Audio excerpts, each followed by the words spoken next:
అశ్వ సంవత్సరంలో కైలాస యాత్ర Shri Gayatri tours and travels 8977349696. దేశంలో లక్షలాది మంది యువత కనే అతిపెద్ద కళ ఐఏఎస్ ఐపీఎస్ అవ్వడం. పగలు రాత్రి తేడా లేకుండా కష్టపడి చదివితే ఈ సివిల్స్ పరీక్షల కోసం ఎంతో మంది ఎదురు చూస్తూ ఉంటారు. అలాంటి వారికి అదిరిపోయే అప్డేట్ వచ్చేసింది. అఖిల భారత సర్వీసుల్లో నియామకాల కోసం యూపీఎస్సీ నిర్వహించిన సివిల్స్ 2025 తుది ఫలితాలు కూడా వచ్చేసాయి. మొత్తం ఎంతమంది సెలెక్ట్ అయ్యారు, టాప్ ర్యాంకులు ఎవరికి వచ్చాయి, మన తెలుగు వాళ్ళ సత్తా ఏంటి అనేది ఈ వీడియోలో తెలుసుకుందాం.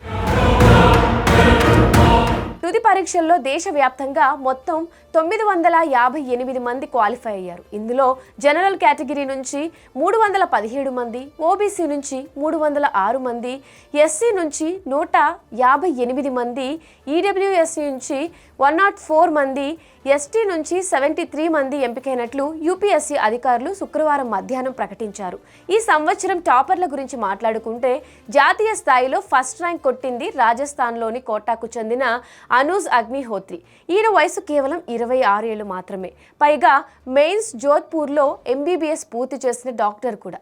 అంతకుముందు 2 సార్లు ఫెయిల్ అయినా ఏమాత్రం నిరాశపడకుండా తన 3వ ప్రయత్నంలో ఏకంగా ఫస్ట్ ర్యాంక్లో సత్తా చాటారు. ఈయన సివిల్స్ మెయిన్స్లో మెడికల్ సైన్స్ ని ఆప్షన్ గా సబ్జెక్ట్ గా కూడా ఎంచుకున్నారు. సెకండ్ ర్యాంక్ సాధించింది తమిళనాడుకు చెందిన రాజేశ్వరి సువే. ఆమె చెన్నైలోని అన్నా యూనివర్సిటీ నుంచి ఎలక్ట్రికల్ అండ్ ఎలక్ట్రానిక్స్ లో బీటెక్ పూర్తి చేసింది. ఇంజనీరింగ్ బ్యాక్గ్రౌండ్ ఉన్నా కూడా సోషియాలజీని ఆప్షన్ గా ఎంచుకుని 2వ ర్యాంక్ కొట్టేసింది. ఇక 3వ ర్యాంక్ లో నిలిచింది ఆకాంష్ దుల్. ఈయన ఢిల్లీ యూనివర్సిటీలో నుంచి బీకామ్ డిగ్రీ కంప్లీట్ చేసి కామర్స్ అండ్ అకౌంటెంట్స్ ని ఆప్షనల్ గా తీసుకుని టాప్ 3లో నిలిచారు.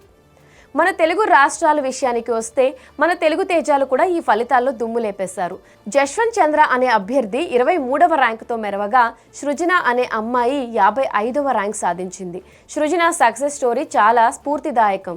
ఆమె గతంలో టీసీఎస్లో మంచి ఉద్యోగం వచ్చినా తన లక్ష్యం సివిల్స్ సాధించడమే కావడంతో ఆ జాబ్ వదిలేసి మరీ పట్టుదలతో చదివి చివరకు విజయం సాధించింది. ఒక తెలంగాణ రాష్ట్రం నుంచి ఈ ఏడాది ఏకంగా 20 మంది ఎంపికయ్యారు. వీళ్ళతో పాటు బానోత్ లక్ష్మీ రచన 178, డిఎస్కే ప్రచేత్ 193, ఎస్ వర్షిత్ రెడ్డి 259, పవన్ కుమార్ రెడ్డి 297 లాంటి ఎంతో మంది మంచి ర్యాంకులు కూడా సాధించారు. కేంద్ర ప్రభుత్వంలోని ఐఏఎస్, ఐఎఫ్ఎస్, ఐపీఎస్ లాంటి పోస్టుల భర్తీ కోసం గత ఏడాది మే నెలలో ప్రిలిమ్స్, ఆగస్టులో మెయిన్స్ నిర్వహించారు. ఆ తర్వాత డిసెంబర్ నుంచి ఫిబ్రవరి వరకు ఇంటర్వ్యూలు కంప్లీట్ చేసి ఇప్పుడు ఫైనల్ రిజల్ట్ ఇచ్చారు. ఈ పరీక్షల్లో అభ్యర్థులు సాధించిన మార్కుల జాబితాను మరో 15 రోజుల్లో యూపీఎస్సీ వాళ్ళు తమ వెబ్సైట్లో అందుబాటులో ఇవ్వనున్నారు. సో చూసారుగా, ఈ లక్ష్యాన్ని గట్టిగా నమ్ముకుని కష్టపడితే ఫస్ట్ ర్యాంక్తో అనూజ్ లాగా ఐటీ జాబ్ వదులుకున్న సృజన లాగా ఎప్పటికైనా సక్సెస్ కొట్టొచ్చు.